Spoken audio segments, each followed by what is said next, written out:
हालात हैं तो आम आवाम का क्या हाल होगा।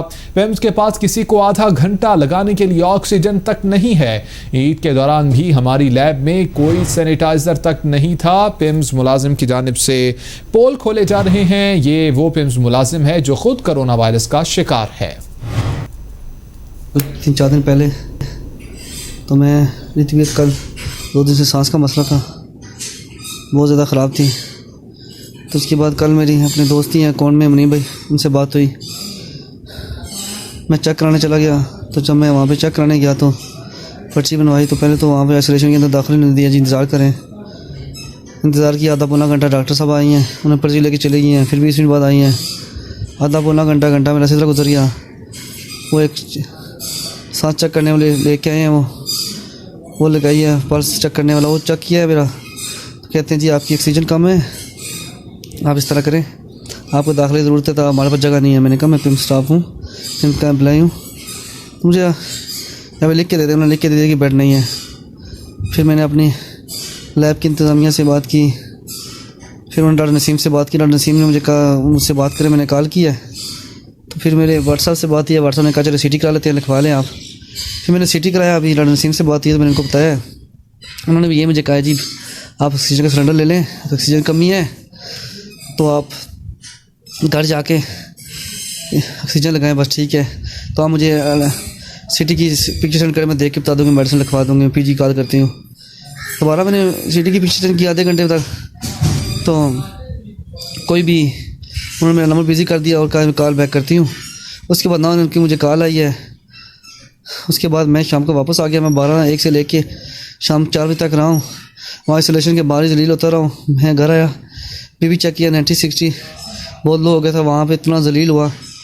जब पिम्स के एम्प्लॉय के हालात हैं, जब लैब के लोगों की ड्यूटियाँ लगा रहे हैं सैंपल लेने पे, जब यहाँ पूछने वाला कोई नहीं है पिम्स के एम्प्लॉयज़ को, ये बाहर बड़े दावे करते हैं जी बड़े बेड है हमारे पास, बड़ा ये है। इनके पास इतना सिस्टम नहीं है कि सिर्फ एक बंदे को 1 आधा घंटा ऑक्सीजन लगा दें। स्टाफ का बंदा गया है, ऑक्सीजन का मसला है, ऑक्सीजन लगा दें, सेट हो, 2 घंटे रखें, भेज दें, मेडिसिन लिख के दें। कोई मेडिसिन नहीं लिख के दी उन्होंने मुझे। यही हालात रहा तो लोग घरों में इससे मुतालिक मज़ीद अपडेट्स हासिल करेंगे। नासिर भट्ट हमारे साथ मौजूद हैं। नासिर भट्ट, हालात इतने ख़राब हो चुके हैं कि पिम्स अस्पताल में उनके जो अपने ही मुलाजमीन हैं उनको लगाने के लिए भी ऑक्सीजन मौजूद नहीं, रखने के लिए बेड्स मौजूद नहीं। बिल्कुल जी, देखिए ऐसे ही है कि हमने देखा है कि पिम्स जो मुलाजिम हैं इनकी जानिब से ये वीडियो पैगाम जारी किया गया है। उनकी जानिब से ये कहा जा रहा है कि 2 रोज कबल जब उनको पॉजिटिव कोरोना आया था तो उनकी जानिब से ये कहा जा रहा है कि उनकी वो जब हॉस्पिटल गए तो उनको वहां पर दाखिला नहीं मिल सका। उनकी जानिब से ये भी इल्जाम लगाया जा रहा है कि हॉस्पिटल इंतजामिया की जानिब से कहा जा रहा है कि आपके पास ऑक्सीजन की यकीनन कमी है, लेकिन आप सिलेंडर परचेज करके घर में जाके सिलेंडर ले सकते हैं। अस्पताल में इस हवाले से किसी भी किस्म की जो जगह है दाखिले के हवाले से जो इम्कानात हैं वो बिल्कुल नहीं है। तो हमने देखा है हॉस्पिटल इंतजामिया की जानिब से अभी तक जो मामलात हैं वो बिल्कुल उस तरह से नहीं लिए जा सके। जो इंतजामिया है उनकी जानिब से दावा ये किया जा रहा है कि जो हॉस्पिटल में जगह भी मौजूद है, वेंटिलेटर्स भी मौजूद हैं, लेकिन दूसरी जानिब बाकायदा तौर पर ये वीडियो पैगाम जारी आ चुका है, बाकायदा उसमें देखा जा सकता है जो मुलाजिम है उनकी जानिब से ये दावा किया जा रहा है कि जो इन्फेक्शन डिजीज डिपार्टमेंट की हेड है डॉक्टर नसीम, उनकी जानिब से ये कहा गया था कि बाकायदा आपको जो मेडिसिन होगी वो लिख के दी जाएगी, लेकिन उसके बाद उन्होंने बात करना भी मुनासिब नहीं समझा।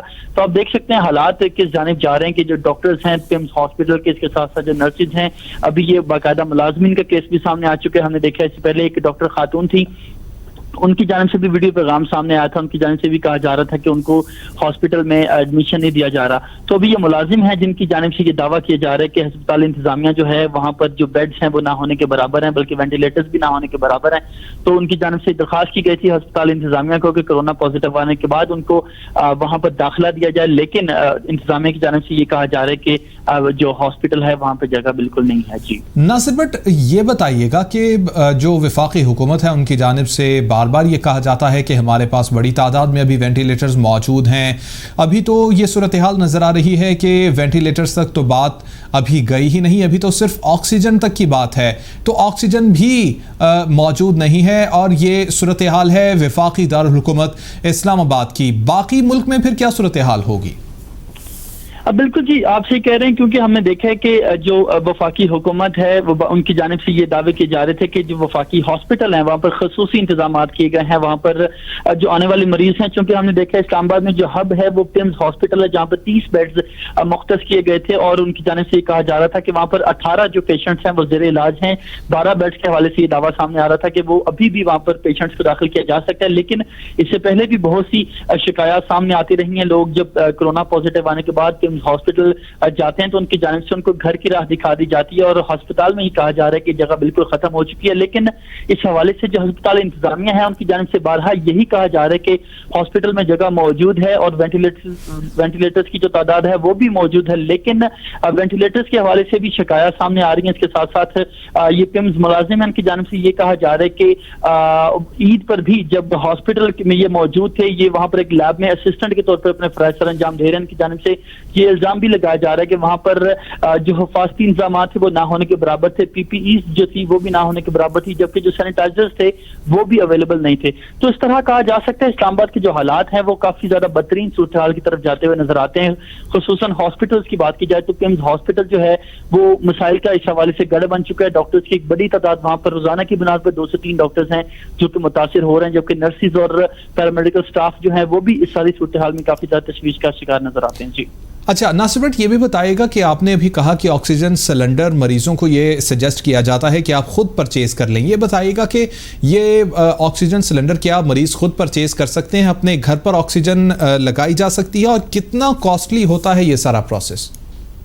देखिए, बहुत से मरीज ऐसे होते हैं जिनमें बिल्कुल उनको इस हवाले से किसी भी किस्म की अलामात सामने नहीं आती हैं और अलामात चूंकि महसूस नहीं होती तो प्रिकॉशनरी बुनियादों पर डॉक्टर्स की जानिब से उनको ये रिकमेंड किया जाता है कि वो एहतियाती तौर पर घर में सिलेंडर रख सकते हैं। लेकिन इस जो ये मुलाजिम है इनकी हालत को देख के नजर आ रहा है कि ये बाकायदा इनको सांस का इशू है, तो इस हवाले से जो डॉक्टर्स हैं उनकी जानिब से ऐसे जो मरीज होते हैं उनको बाकायदा आइसोलेशन वार्ड में रखा जाता है, जेर निगरानी रखा जाता है। लेकिन डॉक्टर की जानिब से अगर ये कहा जा रहा है कि आप घर में ऑक्सीजन परचेज करके रख सकते हैं, तो ऑक्सीजन के हवाले से भी काफी ज्यादा किल्लत पाई जाती है। हमने देखा है कुछ मरीज ऐसे थे जिन्होंने डॉक्टर के कहने के बाद में जब मार्केट का रुख किया है तो जो ऑक्सीजन सिलेंडर थे उनकी प्राइसेस भी आसमानों से बातें कर रही हैं। और इस तरह बहुत से मरीज ऐसे भी हैं जिनके हवाले से ये कहा जा रहा था कि उनकी जो हालत है वो बिल्कुल बेहतर है, लेकिन उनके जो लवाहकीन थे उनकी जानिब से कहा जा रहा था कि बाकायदा उनकी जानिब से वेंटिलेटर लेने के लिए दरखास्त दी गई है, लेकिन जो इंतजामिया है उनकी जानिब से मुसलसल यही कहा जा रहा है कि जो वेंटिलेटर्स हैं उनकी कमी है। जबकि हम अगर एनडीएमए की बात करते हैं तो उनकी जानिब से कहा गया है कि 24 वेंटिलेटर्स फराहम किए जा चुके हैं, लेकिन अभी तक जो 16 मरीज ऐसे हैं जो कि वेंटिलेटर्स पर मौजूद हैं, बाकी जो 8 वेंटिलेटर्स हैं वो भी गायब दिखाई देते हैं। तो इस सारी सूरत हाल में हमने देखा एक डॉक्टर की जानिब से जो ऑक्सीजन का इनको मशवरा दिया गया था, मेरी इस हवाले से इनसे बात हुई है, इन मुलाजिम के साथ इनका कहना है कि जो मार्केट में जो ऑक्सीजन सिलेंडर की प्राइसेस हैं वो भी काफी ज्यादा बढ़ चुकी हैं, क्योंकि हमने देखा बड़ी तादाद में लोग ऐसे हैं जिनको घर में क्वारंटीन करने का मशवरा दिया। बहुत शुक्रिया नासिर भट्ट, तफसीलन आगाह कर रहे थे।